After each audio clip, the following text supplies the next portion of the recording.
Hi, and good afternoon. My name is Nico Heller, and welcome to Reboot 2030, the Democracy Schools YouTube channel. My guest today is Susanna Cafaro. Susanna is a professor of European Union law at the University of Salento in Italy.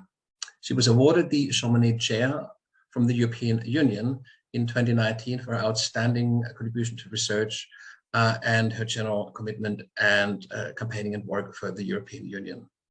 She is one of the top European law professors in Europe.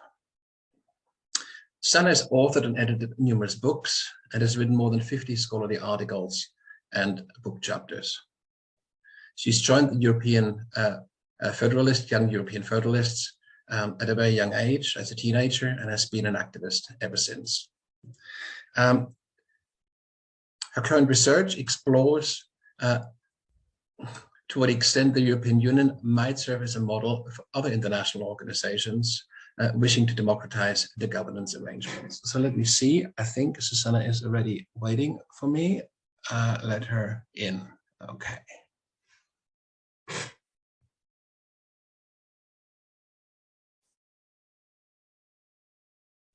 Hi, Susanna. Can you hear me? Hi, Nico. Yes, I can hear you. Susanna, you have to turn on your camera. Ah, there you go. Good to see you. Everything works. How are you doing? Fine, thank you. Thank you very much for joining me for this interview today. Susanna, let's just sort of let me say a few words about the format. This is very much like a conversation. So the idea is that we explore both your own motivations for being a European activist, and of course also what brought you into academia and then to your current research. So let me just ask you, you describe yourself as a federalist and as a European activist. What do you mean by that? What does a European activist do, or what does a European federalist do? Well, I started as a European federalist when I was a teenager. So my first impact with the European institutions was as an activist when I was only 17. And I really believed that European integration was the big goal for our generation in order to overcome the risk of wars, the competition among states, the hatred that was quite a normal thing in our grandparents' generation. So it was back in the 80s, so it was the big enthusiasm also of overcoming the end of the bipolarized world. I remember I've sort of grown up in the 1980s myself, and I remember only too well hitchhiking around Italy and being confronted by old men who had fought in the resistance against Hitler. And it was, for me at the time, it was a really quite an intense experience, because of course, you know, I grew up in sort of peacetime West Germany, and this was for the first time that I had direct contact, if you like, with my past, with Germany's past, and with history as such. And of course, that kind of contact really brings it home in a way why the European Union matters so much. In fact, I think in some ways, the younger generations have probably don't have that direct contact anymore, and it's easy to forget why we started this project in the first place. So how did you? I mean, Europe tends to be this monolithic structure. So getting involved with the European Union, kind of on the face of it, sounds easy, but how in practice? What did this mean? How did this happen? How did you actually kind of get involved with the European Union, and maybe also the Commission or the Parliament and its different organs?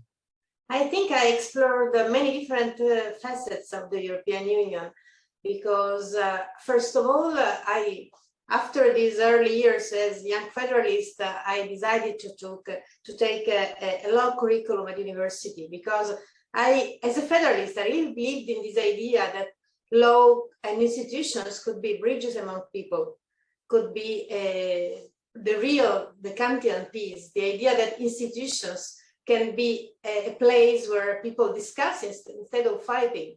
And so I really was very much motivated in this. And this brought me up after to apply for a PhD in European Union law. And then I had quite a conventional academic path from researcher to associate to full professor.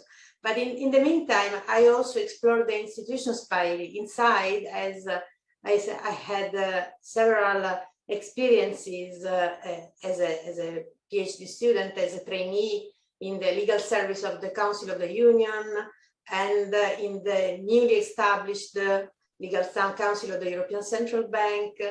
And I was very often in the European Parliament because I had many friends who were assistants there. And so I had this beautiful experience in the 90s when the Parliament was still much more accessible before September 11, where the control was much lower on the people entering and exiting the Parliament. So it was easier to get into the committees and interview MPs and discuss with them the European problems. So for me, as a young scholar, was almost a dream place, because even if the narrative about the Union is that it's a repulsive institution, I can say from my personal experience that it's much more difficult to get the inside with any Italian ministry than the European institutions, actually. So. It's interesting because when I look at your journey, it sort of starts as very much as a personal sort of journey, something that has probably to do with your own interests, your own concerns and all this, but you moved from you made your activism, you made it your profession. So your academic studies came later. When you began to sort of look at the European Union as an object of study, how did your relation or the way you relate to Europe change? Was it still the same European Union, or did you begin to see more or a different kind of European Union as you understood more, say, for example, the legal side of it all? I think I understood that there are many different perspectives on the European Union, and I completely understand why people can have different perceptions about it, because you can look at it from many different angles, as a professional, as a citizen, as a scholar, as a student. And so I really think that we can experience the Union in many different ways. But what I still have a hard time understanding is why we often confuse the box with the content. And so when people don't like the policies of the Union, they are against the Union, not against the policies. Why, when we don't like the policies of Italy or Germany, we are not against Italy or Germany. We are against that government, those policies, and we want to change the government and the policies. And these are the same phenomena that we observe in the Union. That the Commission changes, that the European elections may have an impact on the majority, and so on the policies, and all these has an impact on the outcomes. So we had an austerity period, now we are more in a solidarity period, but these are different policies of the same institutions. So why being in favor or against the box when the point is we like or we don't like the policies? So let's kind of move on to the box, if you like, because I think this is really where both some of the excitement lies, but also some of the challenges, of course. Because, of course, that container, in a way, although it is a box, you're absolutely right, it also somehow determines the shape of what can fit into it. So it is a container, but it is also giving shape to the politics that are actually possible or feasible within it. Now, what is so special, or in what way is European politics different from, say, national politics? What's the difference, the big difference? Thank you for your question, Nico. I totally agree. The European Union is absolutely special. And maybe this is one of the difficult things to explain, what is special about it and what it makes it different from both states and other international organizations. Because it is a sort of halfway and hybrid between the two. So it was at the beginning an international organization equipped with some particular features which I call, and many scholars call supranational, which means some elements in the institutions which make the individuals relevant and the legitimacy on the structure relevant, because it's not just a collaboration among states, so it's not just international, among nations, but it's also over nations, supranational, means that it can adopt rules for nations and for individuals, and both nations and individuals can both apply these rules, but also challenge in court these rules, for instance. So there is a double stance for individuals and for national states. So it's a double legitimacy. There is also a declaration in Article 10 of the Treaty of the Union of this double legitimacy, both from states and from individuals. And this is what makes the Union quite peculiar, because all the other international organizations have only the state's legitimacy, while the Union has also these individuals' legitimacy in the European Parliament through direct elections.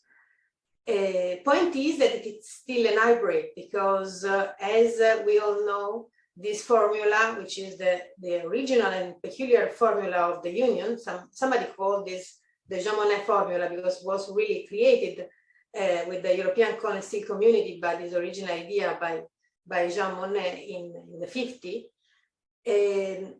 do not apply to all the politics. And so there are still significant exceptions where it is still international. And the main one being the foreign and security policy, for instance. But there is quite some of this also in the economic governance of the Union. Macroeconomic policies are also quite international.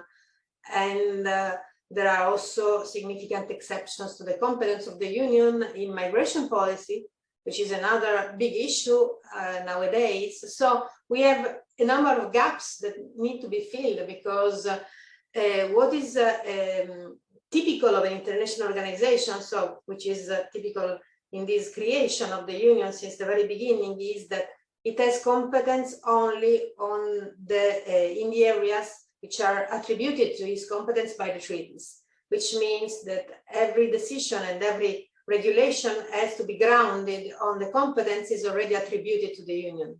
What happens is that the reality moves much faster than the adoption of new treaties, and so we have always new issues that are not foreseen, and so no legal basis can allow the Union to intervene with proper supranational policies. There's an interesting sort of psychological kind of block as well, isn't there? When I mean, some people sort of say, oh, why don't we kind of go for a sort of a United States of Europe, sort of a fully integrated federalist kind of arrangement? And of course, a lot of other people will say, oh, no, we need to maintain national sovereignty. And there is this tug of war going on, isn't there, between the kind of the fear that some or many nations have about losing control over their own destiny on the one hand, or maybe paying over the odds. I mean, I think Germany is kind of concerned about paying over the odds, but that's one aspect. But the other one is, of course, integration is in many respects really important. We now see it again with the war in Ukraine. The shortcomings of a kind of, for instance, they do not have a sort of an integrated defense policy or foreign policy.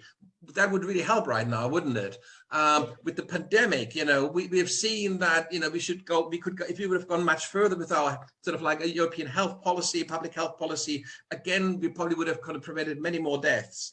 And so there's other areas where, where these shortcomings come up. But these are all in a way questions of competence, aren't they? Like, who should be in charge of what? But there's another sort of procedural issue, which kind of in a way gets in the way of coming to terms with these issues. And that's this whole issue about unanimity, so that basically all have to agree. And if one person doesn't, then there is a kind of a big problem. There's this problem of blocking sort of democratic decision making. Where do you see this? Where do you see this kind of tug of war go? I mean, how do you see the European Union evolve over the next 5 years? And is this do you see this as a kind of a process of sort of an enlightened democratic development, or you see it as a sort of just a kind of almost a reactionary kind of process reacting to external crises and events? You're right.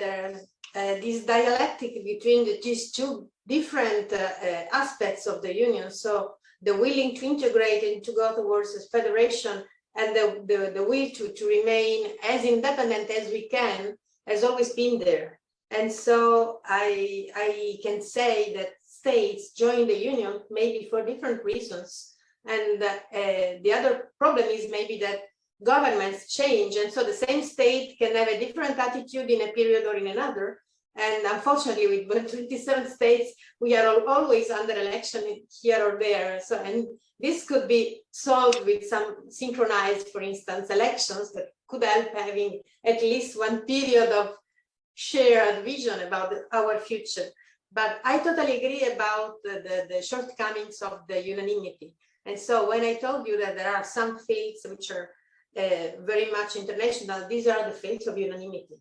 And so foreign and security policy, taxation, harmonization of taxation, and this kind of decisional procedure make it very difficult to have whatever decision, because even if the standard decisional process is trying to agree, and if you look at the practice of the council, you see that 90% of the decision or even more are taken by all agreeing on the text. Point is that when there is a unanimity written in the treaties, we don't get there, because everybody knows that he can block all the others. And so this doesn't help reaching an agreement whatsoever. So the unanimity is absolutely something we should delete from the treaties, even from the process of reforming the treaties, because it's getting more and more impossible to reform the treaties, as this was the rule when the member states were less than half than they are now. And so every new enlargement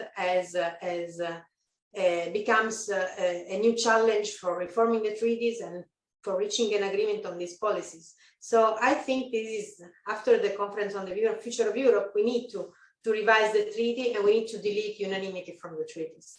We can even make it, 80% majority, doesn't matter. Point is, nobody should have the right to block all the others, because these make it impossible to reach an agreement. Now, I think one of the big problems, of course, of the European Union is that it has a very singular, if you like, founding narrative. And this is a narrative of economic interdependency. And so Europe has gone a very, very long way, on that, in that particular domain, in terms of, so it's got the single market, the customs union, it's got, all kinds of mechanism harmonizations, tariff regimes, and it is actually quite good at managing the European economy. And it's actually much better than many people thought at managing European money too, the euro. So there's a kind of a whole cluster of economic issues that Europe does really well. But of course, what we have seen in recent years or decades, you can almost say, is that other kind of domains have come up that in a way should become part of that narrative. So of course, one domain would probably be sort of tax harmonization for, one, or tax more generally speaking. One domain probably would be, there's a whole debate about sovereign debt and about the Eurobonds and all of that. There's a whole thing about foreign policy, a whole thing. And so there's and once we kind of broaden it out in these kind of peripheral areas, there's far less agreement. So the Europe to this day, to me, still seems to be very much an economic union that is kind of trying to move beyond that, and has good reasons to do so. And the will is also there, but the way isn't quite clear how to get there. I mean, for instance, defense. I mean, the defense budgets, the kind of the aggregate of defense budgets across Europe is a multitude of, say, for example, the Russian defense budget. But our military is, because there's so much overlap and so much inefficiency in the whole defense spending across Europe, that we're not actually getting the kind of the benefits, the kind of economies of scale and the efficiencies that we'd really want to see probably in the world as we move forward. So how do we broaden out from what essentially still is very much an economic union to something that becomes a holistic political entity with shared values and all the rest? So I agree with you. There is a narrative, and this narrative is about economics, but this is mostly what is perceived. My personal perception from my knowledge also of European history, the history of European integration, is that economics has been a sort of Troy horse. I mean, already in the Jean Monnet view, the idea was let's reach peace through economic collaboration. Let's make the former enemies so intertwined in their economic integration that where they will lose any interest in making war against each other. And I think in a sense, this big goal of peace through economics worked, because as you told at the beginning, traveling through Europe, now you don't sense any kind of former enemies perception, because we are really pacified inside. And I see that in many other areas of the world, even with treaties and collaboration, there is not such a sense of pacification of former enemies becoming friends and collaborators in a sense that we had in Europe. So I think this strategy worked. But I think there was also another strategy side in this one, and less clear to the non-experts, which is let's unify all we can without moving too much budget to the central management of the union, so to the Commission. So the union has a very small budget compared to member states. It's actually, it was before the Next Generation EU, it was about 1% of European GDP. With the Next Generation, it's going to double, which is enormous, but still 2% is not the 20% that we have in the federal states at central level. And so how could we do that? Europeans could do that having regulatory policies. So common market, freedoms, regulations about standards for companies, for people moving, for any kind of regulation, not requiring money. And so these little riches that the union had and still has is all invested in the goal of approximation of regions which are less developed or less rich than others. So these are the structural funds of the union, but this is really a little money compared to the money moved by member states. This was possible because all the policies involving welfare remain national, and all the policies involving taxation remain national. So states raise money and spend money, and what the union has is really pocket money compared to what the states have. Yeah. And so even if there is this narrative about this economic giant, it's strange because it's an economic giant with a tiny budget. So what we had in common are the views about economics, not the economy itself. And so this makes more difficult to have policies of solidarity towards citizens or minimum salaries or harmonized taxes. I agree with you, we should go there because citizens being more and more integrated in this common area and being more and more used to travel and to work and to study in other countries, see the differences and perceive these inequalities as failures of the union. But these are choices by member states to keep their own budget for many reasons. You mentioned a very good one. So the fear of Germany or other rich countries not to pay for the less economic-wise, let's say, the less controlled, the less trustworthy Mediterranean ones. But whatever the reasons, the point is that all the states try to keep their own budget. And so even the big jump that we had with the Maastricht Treaty and the idea to create a single central bank was done moving at the central level what was already an autonomous policy at national level, because monetary policy was already independent at national level. So it could be moved decentralized without touching the competencies of parliaments about budgets. I mean, there are, and I think this is also always a danger in any sort of discussion around Europe. It's such a large topic, and there's so many crucial details in this that it's quite, and in some ways we're kind of doing this as well. We're zooming in because we have a sort of a sense of where we see some of the problems, and we go straight for those. But if you were to sort of pull out and sort of look at the big picture, one of your basic tenets in your research, and we come to that in a minute, is that there's something in the European model that could be scaled, or that could be, if you like, applied to other international organizations. Clearly, this must suggest that there is something about the European model that already works really well. I was referring earlier to the kind of economic narrative that I was saying there's that whole complex of things we're doing really well, and if you move out from that, we're kind of less in agreement what we really want as Europeans. But if you, from your perspective, were to kind of try to capture what that core, that functioning core, that kind of potential blueprint for other organizations, what that looks like and why that is so precious and so worthwhile. Maybe if you could just try to kind of explain that, or kind of try to describe that to me.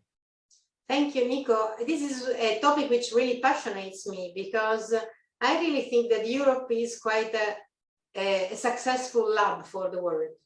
Let me explain. A successful doesn't mean a finished project. It's an unfinished project because there are so many things that could be improved here and there in the structure. And we mentioned already the unanimity, which we should read of. But it's at the same time the most advanced way in which states cooperate and citizens cooperate among and across borders. And so not only it has already proved to be quite a model, because we have other regional cooperations which are in some way the European model, or pieces of European model transplanted in other continents. I think of the African Union, of the Mercosur, of the ASEAN, or for instance, I don't know if you know, there is already a project of the Gulf countries to have their own currency union. And also the African Union is planning a currency union. Of course, they are studying the European one. So we are a sort of forerunners for regional integrations. And this is already interesting. But what is interesting is also that some European solutions involving citizens and citizens' participation, I think could also be applied in global organizations. But not the institutional structure as it is. More single successful experiments. For instance, there is already a campaign for having a UN parliament. There is already a campaign for having a UN citizens initiative like the one we have in Europe. So you see, there are already some activists taking inspiration from the Union. And I think that if we look at some trends in the law of international organization, we can also identify some other successful experiments. For instance, since the 90s, we have more and more checks and balances in the international organizations. So bodies in charge of controlling the finances, controlling the other bodies, and so the functioning of the organization. We see this in the IMF, in the World Bank, in several other organizations of the UN family. Since the 2000, we have also some mechanism of claiming for individuals. So ombudsmans, for instance, we have an ombudsman in charge for the listing terrorists listed as terrorists by the UN Security Council, and this was inspired by the Cadi cases in front of the European Court of Justice. So I think that the European experience is teaching other organizations that they could involve in some way individuals. Another interesting experiment is involving civil society. We have always had consultations of civil society in the European Union. The European Commission puts forward any proposal, even beyond the proposal, any working document before making a proposal for a regulation on a website, and collect the opinions of civil society actors, be them NGOs or lobbies or other actors from the society. And this is happening increasingly also in other international organizations. It happened, for instance, a sort of consultation before the adoption of the UNGSC, the UN Global Development, Sustainable Development Goals, for instance. And we have, since the early 2000s, in many different organizations, some kind of dialogue with civil society periodically, once again in IMF, in World Bank, in UNDP. So this is all little elements which add to the picture of the typical international organization, which is among states, what I think is the basic ingredient of democracy, which is individuals. Individuals, both as individuals and as groups of individuals. When I think about participation, I always think about a sort of a supply side of participation. This is organizations or, you know, local authorities, local governments or national governments, or indeed the European Union, deciding that they want to involve citizens. It's the supply side. And of course, they have an interest in doing that for a whole host of reasons. And then there's the demand side, which is basically a citizen demanding to be included in it. And the supply side of participation and the demand side of participation, in my experience, they don't meet. So the kind of expectations that citizens have in terms of what they want to get out of a participatory exercise is often in stark contrast, or, you know, almost often also diametrically opposed to what the supply side wants. But this doesn't mean that you can't bring it together. It just means that it always is a challenge to bring those two together, that the expectations of the citizens and the expectations of the commissioner of the participation exercise are somehow aligned. On the supply side, in Europe, for example, I find it quite interesting in the way it forces the institutions to think much more about how, you know, what citizens might actually be interested in and how they might actually be able to connect directly with citizens. I think that in itself, in terms of beginning to change the mindset from an organization that is essentially multinational to an organization that becomes much more an organization of regions and of citizens. That is a really, really interesting. Of course, participatory exercises are a great learning resource for institutions on the supply side. But of course, what that also means is that there has to be a direct, if you like, a sort of a legal or sort of institutional structural link between the individual and the institutions. And of course, in Europe, that is given through the European Parliament and through European elections and so forth. With other institutions, like say the World Bank or even the UN, that link isn't there. So for citizens to, you know, it's a very, very different ball game to participate. I can still see that this demand, sorry, the supply side benefits of a UN or a World Bank or a World Trade Organization or World Health Organization having a participatory approach, because of course you do need to know what the you know, the kind of the person at the end of that food chain really needs or wants. But from the citizens' point of view, those chains can become very, very long and the kind of linkage is quite weak. How do you see, I mean, it's difficult enough within the European Union, but, you know, how do you see that these structural constraints can be overcome with organizations that are essentially country to country or nation to nation organizations, multinational organizations, as opposed to transnational organizations? How do you see that that can be overcome? And do you see any structural reforms taking place, or, you know, attempts at structural reforms emerging that would indicate that there is some movement there? So it's a big deal. I mean, it's very complex, because I think every organization is a story of its own, and I think that also in this, the union is a model more in the process sense than in the outcome, because what is interesting is that there is this ongoing reform and ongoing experimentation. For instance, the Conference on the Future of Europe is a double experimentation, collecting both a flow of citizens' inputs on a platform and convening also these randomly selected citizens in assemblies. And so this was a double experimentation in participatory democracy and deliberative democracy. And I think once the tool is there, maybe it will be used. It's very possible it will be used again, because we just tested a new instrument. And this kind of instrument could be also experimented in other organizations. Of course, it's difficult to imagine a global election, even more so as a significant part of the world has not even national elections or regular national elections. So this is really challenging. And I think that there is much space for creativity there. We have to invent new models fitting the global scale. What I think is that we need more and more to think in terms both of multi-level governance and democracy. So citizens deciding to participate more at local level and citizens deciding to participate more at national or global level.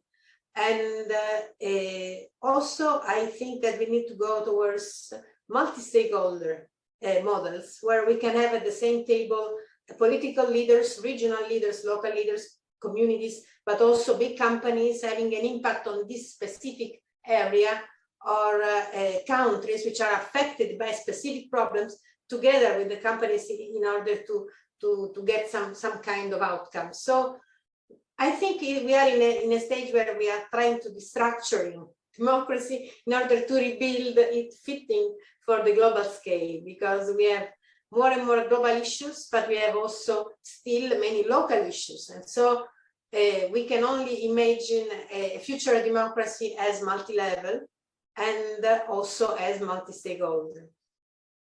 There's when it comes to participatory democracy, in my way of thinking, there's kind of fundamentally two very different kinds of, if you like, participation intents.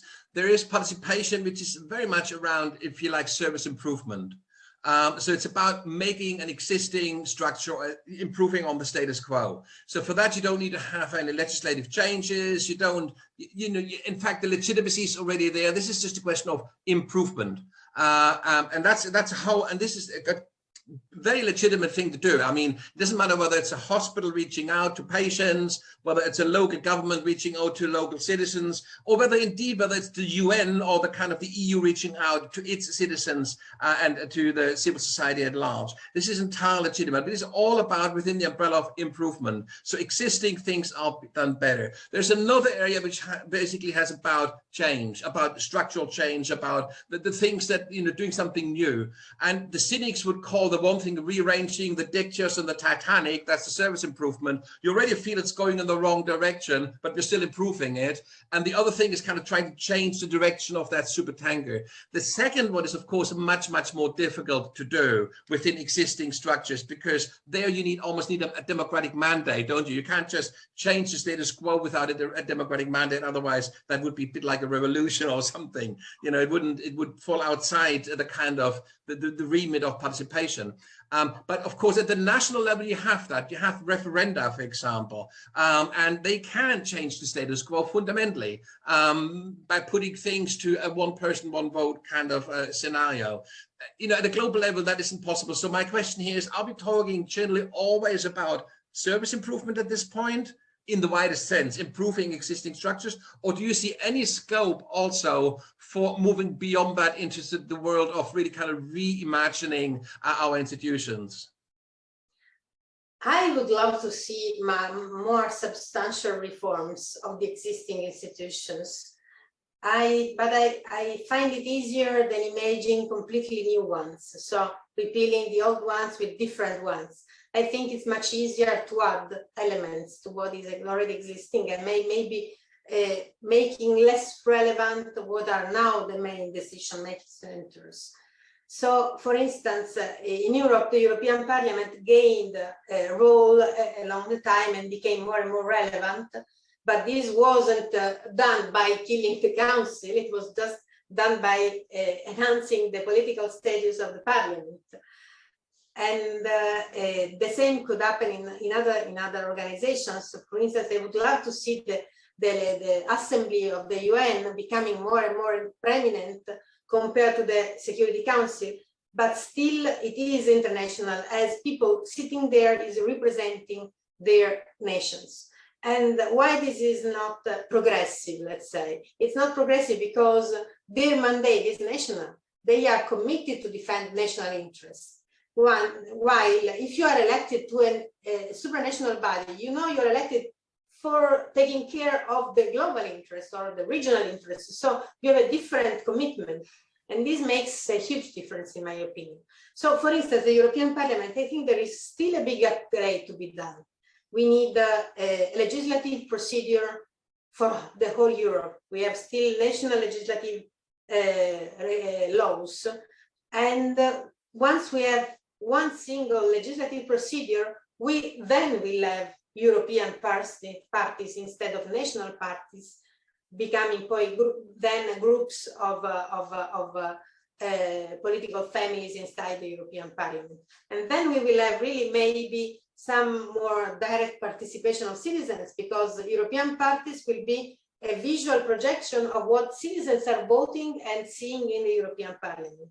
So I think this, for instance, can be done without even changing the treaties. So the European Parliament has already the mandate to do a single legislative procedure.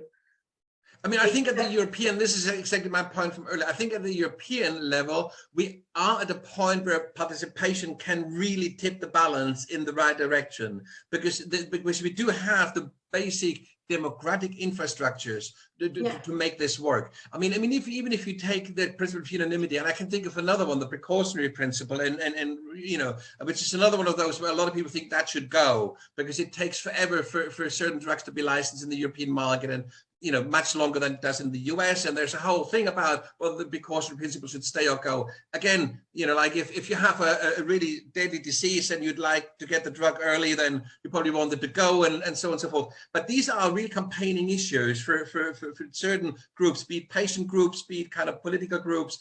And you can see how, for instance, unanimity can become a rallying cry for participation, but also for certain political parties. Much harder, like, say, than at the UN, isn't it? Because, say, for instance, take the Security Council. The Security Council, of course, is a huge stumbling block to democracy at a global level. And of course, the UN reform would have to somehow deal with the Security Council, because as long as that's there, I mean, we don't have much of a democracy there. But of course, participation, I cannot see how participation could actually do anything there. So that probably limits what the participation can do in the absence of democratic structures. But at the European level, I can totally see how participation, because we're a step further, you know, how that can actually tip the balance in the right direction. In your research, do you find these tipping points? I mean, this coming onto yours, you've been looking at a number of international organizations to see how, you know, how these ideas kind of, if you like, kind of penetrate these organizations, and well, you know, some of them are being taken on, and I'm sure some of these organizations encounter serious challenges in implementing them. Can you tell us a little bit about what is happening there in the different organizations you've been looking at? And I'm particularly interested in the kind of both the institutional resistance that participatory initiatives encounter and the political resistance, and how, you know, how institutions deal with this challenge. I can tell you about the IMF because I really explored from the inside the IMF some years ago to write a book about the governance of the IMF. And for instance, there was a significant reform of the treaty in 2010 when we moved from an executive board with some members having a specific, special status, like in the UN Security Council, the 5 permanent. There were also 5 permanents, but these were the more exchanged currencies. And it moved towards an all-elected board. So now every executive board director is elected by a number of states, still states, but elected, which is taking off a privilege from some members. Of course, there is a resistance. The point is when the body doesn't work well anymore because of this old structures, then there is a push enough for reform. And in the IMF, we had a huge, let's say, change of balance since the 1944 to the year 2000, because we have the emerging countries which wanted to have more shares and more power because their economic power increased along the way. And so there was a strong push towards reform. In the UN Security Council, I think that the Ukrainian war is quite exposing the flaws of the UN Security Council. It's clear that when one of the permanent members is involved, the UN Security Council is totally useless. And so maybe this will be at least the crisis to show us that we have to reform the UN Security Council. At least I hope so, because it's a clear evidence of its impossibility to work in certain conditions, and certain conditions which are one of the 5 permanent members directly or indirectly involved, and this happens quite often actually. So, and in this case, it is even the aggressor, so violating the big main rule of the UN, which is the principle of non-aggression. So I think this could be the crisis that finally stretches the UN. I would love to see an evolution in the UN. And I would love to see also an evolution in the, as you told before, I agree with you, we need some basic democratic structures. So at least some representative democracies should be there. And I'm strongly in favor of an evolution of the assembly, the General Assembly of the UN. Of course, we cannot imagine it like the European Parliament because the distance is too big, and we cannot imagine one person, one vote, and the same member representing the same number of votes. This doesn't happen even in the European Parliament, when a member of the parliament elected in Malta represents far less votes than the one elected in Germany, because there is an inverse proportion to rebalance the smaller ones with the bigger ones. Just imagine how this will be necessary when we have China and Fiji in the same body. So of course it won't be the perfect representative democracy, but we need some kind of digital election or consultation in order to have some, let's say, some representativeness, some legitimacy of the UN Assembly. I mean, there's also, and I think this is often, and maybe I'm a bit sort of old-fashioned in this sense, but democracy isn't just about having a say. I mean, because that is, in my view, that is in the first instance majoritarianism. So that isn't necessarily democracy, because of course, democracy is about improving the lot of the many. So this is about, so I think democracy doesn't justify itself necessarily by making sure that everybody has the right amount of say in something, but because that may well kind of lead to discrimination and may lead to all kinds of negative effects. The purpose of democracy, of course, is far more complex than that. It's about ensuring that all kind of voices are heard, but not for the sake of hearing them, but for the sake of making sure that all are looked after, and that the quality of life, the well-being of all people improves. And so if, looking at, if you like, a measure of democracy, I think measures like inequality, like health inequalities, economic inequalities, but also educational and other inequalities are great measures of democracy as well, because you can see that obviously certain, and it's in my view, almost a better measure than kind of trying to have a sense of noise, who has had an input on what. So in that sense, I think, and looking across Europe, what we can see, of course, is that for all its imperfections, it has over the last 40 years raised the quality of, the quality of life and also the average incomes of all Europeans quite significantly. And I think there's a kind of, there's success and something to be cherished in that. But at the same time, we are facing huge problems, both, in Europe, but also globally. And I think part of your research is motivated by these challenges. In other words, the kind of implicit assumption being that unless we find ways of cooperating much more effectively and also more legitimately in many instances, we're not going to basically be able to address these problems. And so, I mean, a lot of people are looking in their kind of looking at the future at a sort of a 10-year window where a lot of stuff would have to happen. And of course, these are sort of primary demands, like CO2 has to kind of come down to 1.5% and so on and so forth. But for that to happen, a kind of sort of decision-making processes and governance processes need to kind of hum away in the background. So I wonder, like, in your own thinking, when you kind of take that sort of 10-year perspective, can you give me sort of a sense of what will need to change both in Europe and, say, at the key kind of like in international organizations that you're studying, what will have to change in those institutions and at the European level for us to be able to actually tackle these problems? Thank you, Nico. It's difficult to say everything in a few minutes, so Yeah. I'm sorry in advance for all the things I won't be able to say, but I totally agree with you when you say democracy is not just having a say. Democracy is elections, but as we Italians and Germans, we know perfectly that we can even elect a dictator, and somewhere it happened. So it's not just elections, it's also accountability, it's also inclusiveness, and it is also responsibility, individual responsibility. We have, as you told just a minute before, we have some huge problems to address at global level, climate being just one, but inequalities are the other, but there are so many, the migration waves are wherever, and they are interconnected with climate change and with pollution and loss of biodiversity. We have huge global problems. And pandemics, of course, in recent times. Pandemics, yeah. And we are really experiencing that we are all interconnected in a way or another.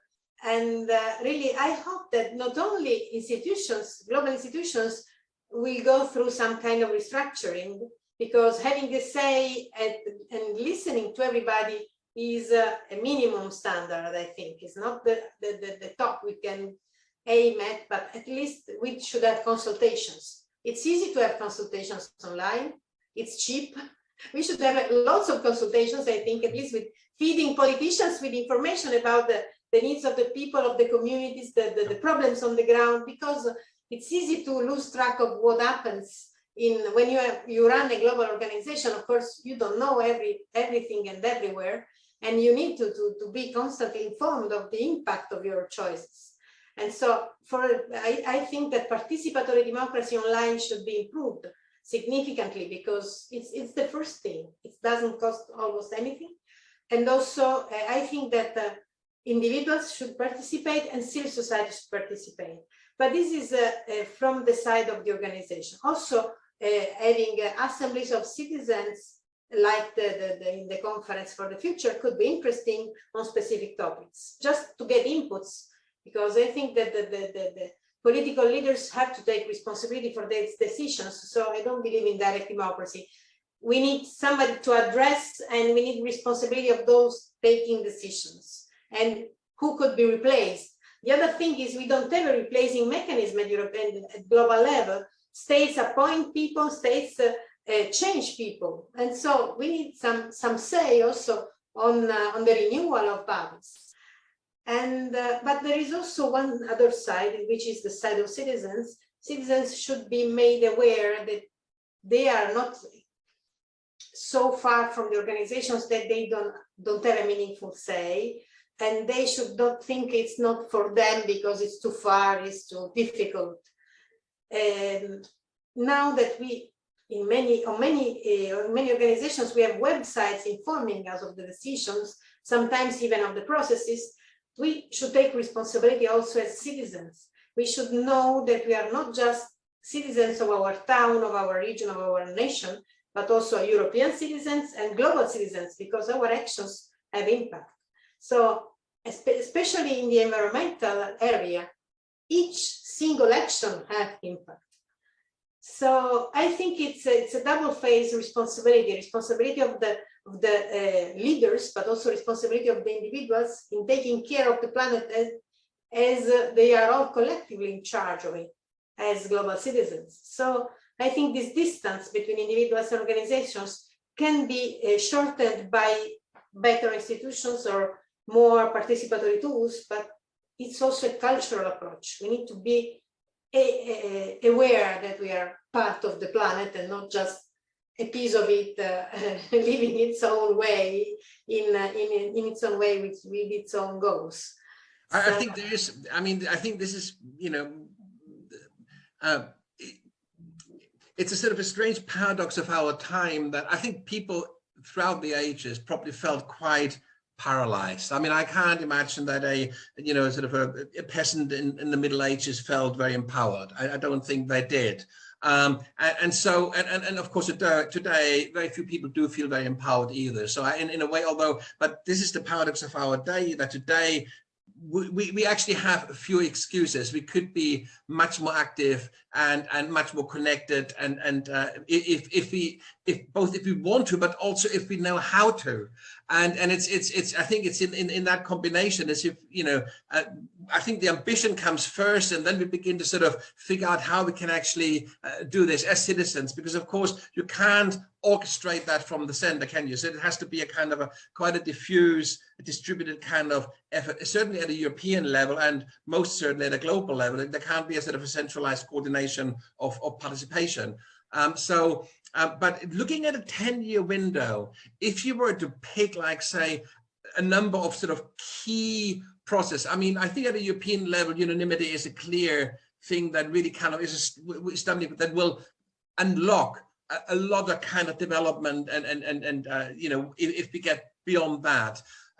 Can you point to other kind of like sort of fundamental stumbling blocks in international organizations, like say the UN or the World Trade Organization or the World Bank, or any of these that you have studied in greater detail? Well, there's a fundamental stumbling block like unanimity that would really, if it was removed, would kind of move these organizations, and of course as a global civil society, a step forward. Are there any that you consider say, well, this, that, and the other, we really should focus on over the next 10 years if we want to make real progress?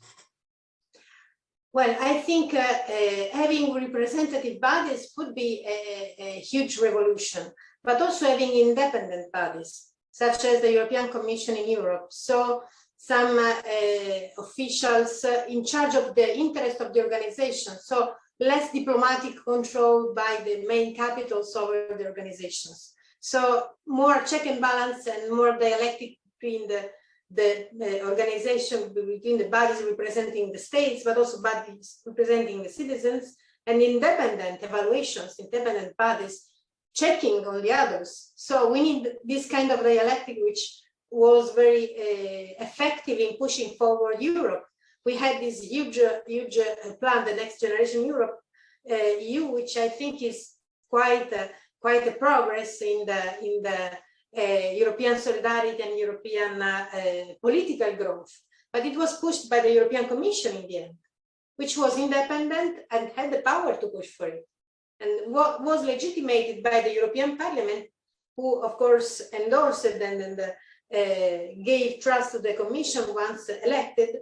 But then the Commission took stance and was proactive. And so I would like to see the UN Secretary General or the board of the World Bank being independent as well, and so being proactive towards the good policies that could be easily done, I think, with much money and a clear mandate.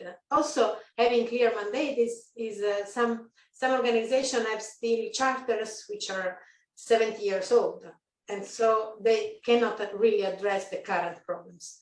Are there any campaigns or initiatives that you are aware of that are essentially pushing these campaigning points and are kind of campaigning on change on those issues? I have participated in the Bretton Woods civil society policy forums for some years, and I've met several interesting organizations from other areas of the world. And for instance, I have the impression that Civicus is an organization quite effective in Asia and Africa. We don't see much of it in Europe, but it's quite global. So for instance, empowering citizens to participate in the global organizations, because sometimes there are these kind of fora for civil society, and there are few Europeans, or very few, even less Italians, I can tell. I mean, I think one of the problems that sort of ordinary mortals like myself sometimes have is that when you're not really in on the detail and you see specific things happening, from a sort of a distance, you know, it's like an object that moves at a glacial pace very slowly. It can almost look as if it doesn't move at all. And it's only when you have certain reference points that you actually can see that it has moved forward. One of the ideas of Reboot 2030 is to see whether we can actually build dialogues around these glacial processes, so that over time, over the next 10 years, if you like, we can document, like develop those narratives and can sort of also contribute to those processes.